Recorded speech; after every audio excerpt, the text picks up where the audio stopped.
My name is Emmanuel C. Nwamah. I live in Miami, Florida.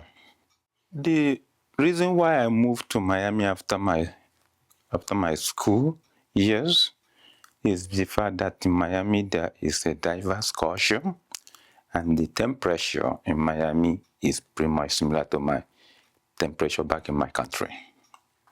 My everyday life is consumed with actually spending more time with my family since retiring from 3 decades of working for the state of Florida. So this is that moment in my life to spend quality time with my family.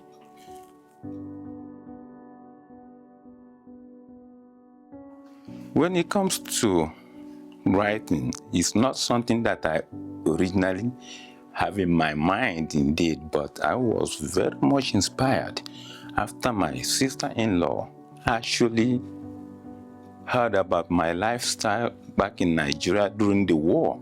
And she was fascinated by it and actually approached me, interviewed me to get to know more how life was like at that young age.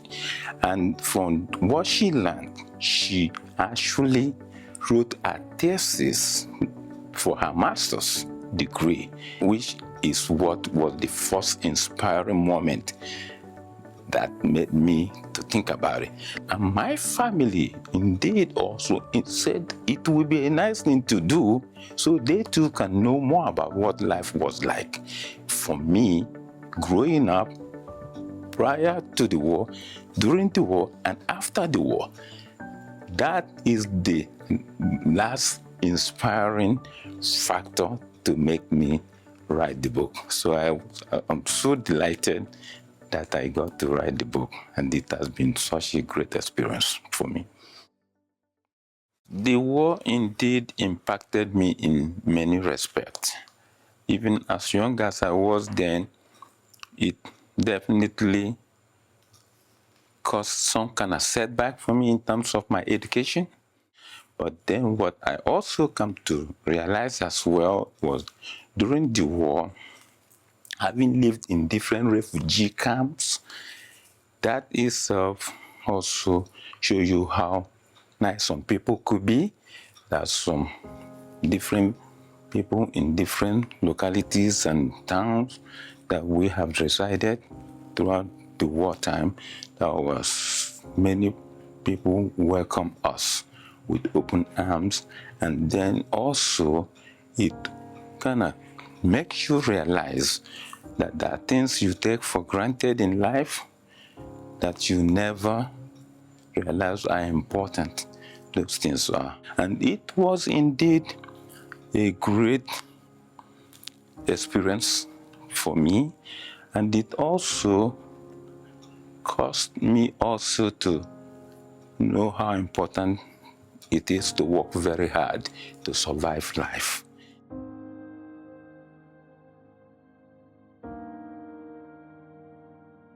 Then as the war goes on, some of my brothers had to be separated from me.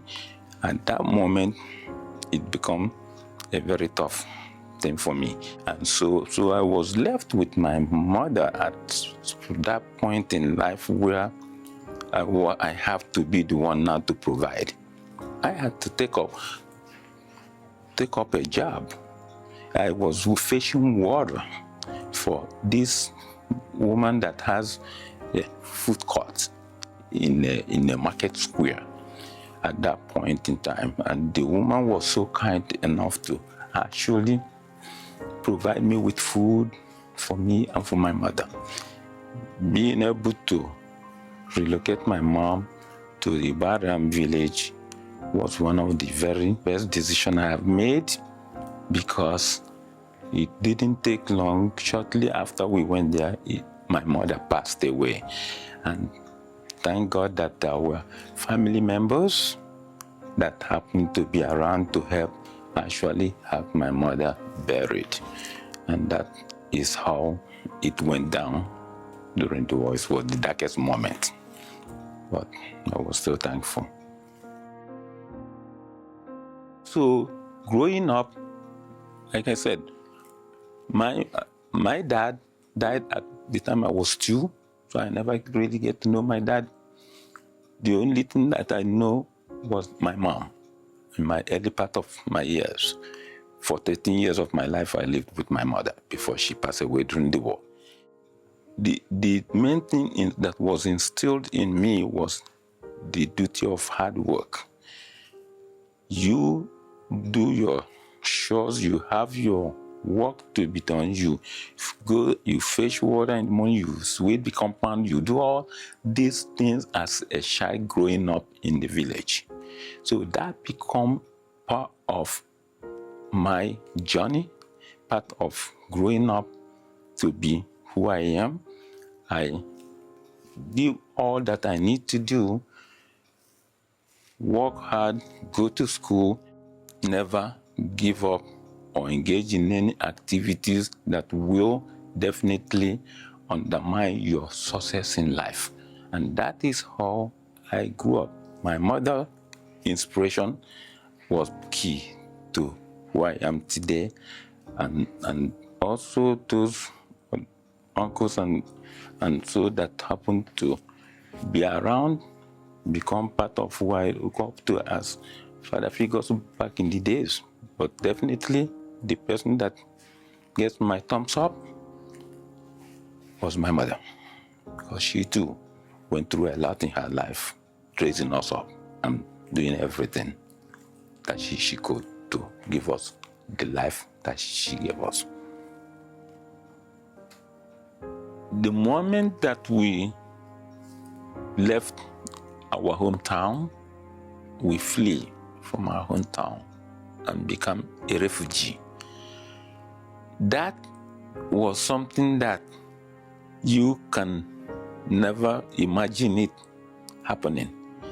So we actually travel almost a whole day till we get a place called Okigwe.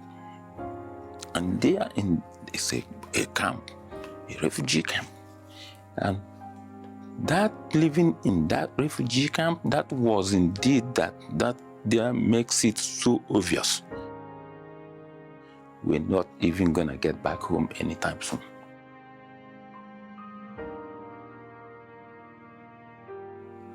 We at that point now, there was no school, there is nothing, we don't even know. It's hard to know what the day of the week, nobody knows. The month of the year, nobody knows. It was a very difficult thing, you know. These are things because there wasn't nothing. It was living just without a purpose. If you get sick, God forbid, you might nobody to treat you. There was nothing, absolutely nothing. So it was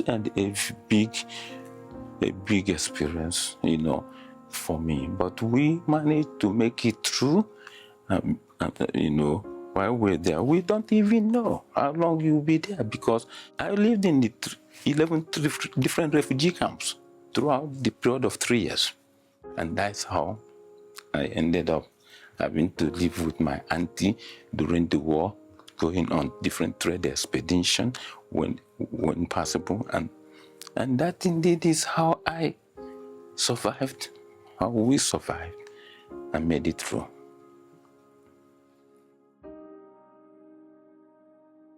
So the thing about it is that we grew up being responsible from a very little age, because our mother taught us how to cook, how to do things, how to stay positive in light of whatever, you know, adversities and things you face in life. So that is the spirit that our mom embedded in us, instilled in us.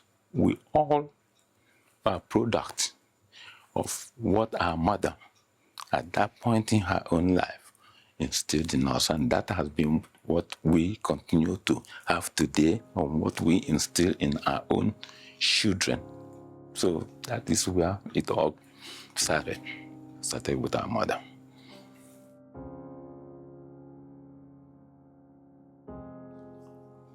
When I look at my age at the time and knowing what the war has caused from my own perspective, my own experience, I'm not quite sure there may have been anyone at my age that may have written something concerning, war, and having lived in many refugee camps.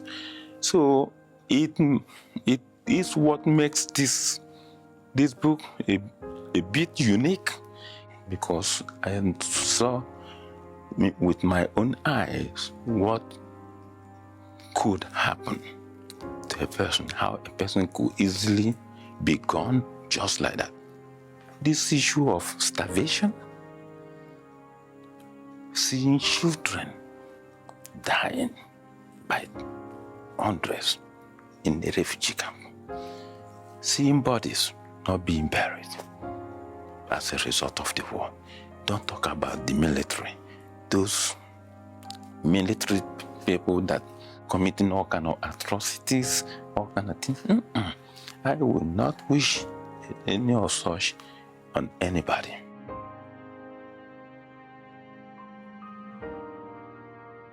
To be honest with you, children suffer the most. When you talk about the future, who do we look at that will be the one everybody will like to see succeed and moving on? Is the children. When you see children being affected in the way the war has affected our own communities or of different families, it's heartbreaking. I see it with my eyes. And children suffer the most. Absolutely no question. It affects everybody, because even parents seeing their children losing their kids, losing their own children due to the economic situation, the war situation, it takes tolls on them.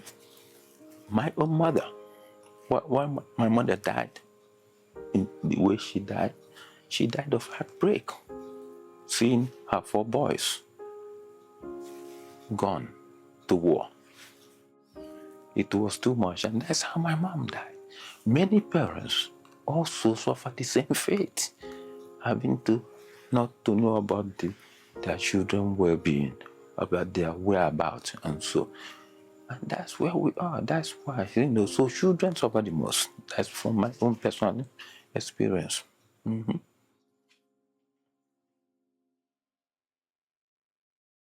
When it comes to educational career and attainment, we come from a culture, especially if you know Nigerian very well, the need and the inspiration to have your education. Education is the key to success. That is how we value education in my culture.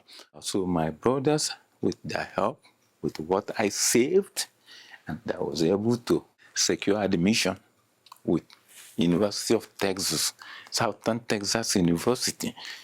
So that's how I came to America, with hope to finish my first year, my first semester over here at Texas Southern, and then transfer school to Oregon, where my brother also was living in, and attending University of Portland. That's how it all worked out for me. We were the first generation to graduate from university. So I thank God every day for that opportunity.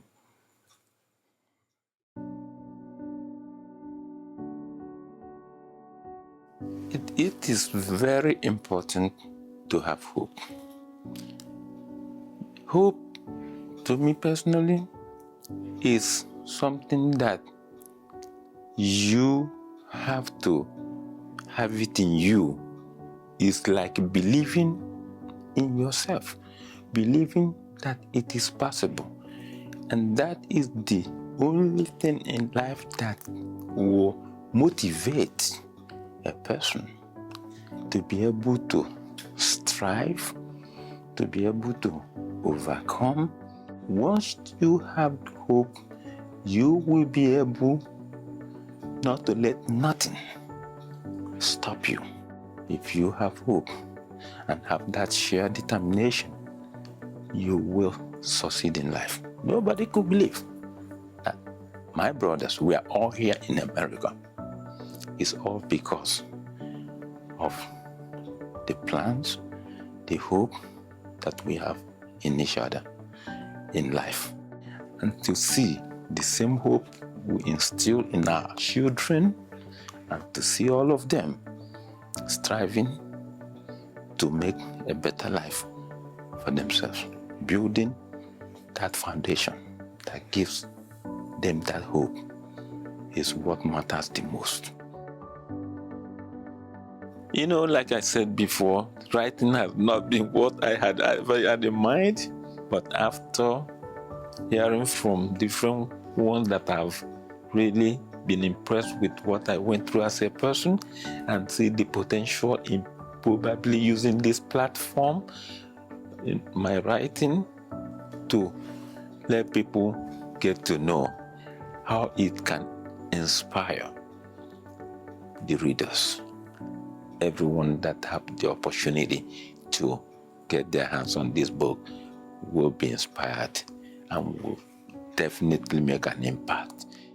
And I am maybe the last book I really have in plan of writing has to do with being grateful and expressing my gratitude to all people that have really sown into my lives at the point that I never know what my life will be like, because I've encountered a lot of people along the journey, families that have really poured their love to us during the time of war, people you have met along the way, a lot of encouraging words from different ones too. These are kind of one of those things.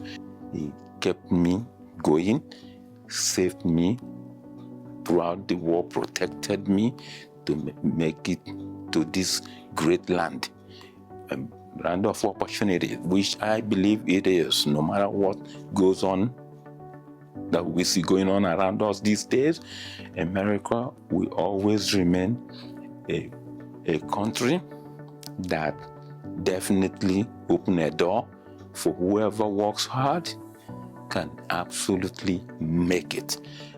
America is so great. With that greatness also come with a lot of baggage. Everything depends on you as a person. What decision have you made to be able to capitalize on the opportunities that this country has presented to you? So I am just so grateful for this opportunity, being able to share my own experience with those out there. My message of hope to whoever is out there that may be going through difficult time, through hard time, there's one thing that you have to believe in, that no matter what you're going through, that you will overcome it. That is my message to those of you out there, to always keep your head up. Always use the circumstances you face to become the motivating factor that will put you over and beyond your circumstances. And know that you have that willpower to overcome your situation. Thank you.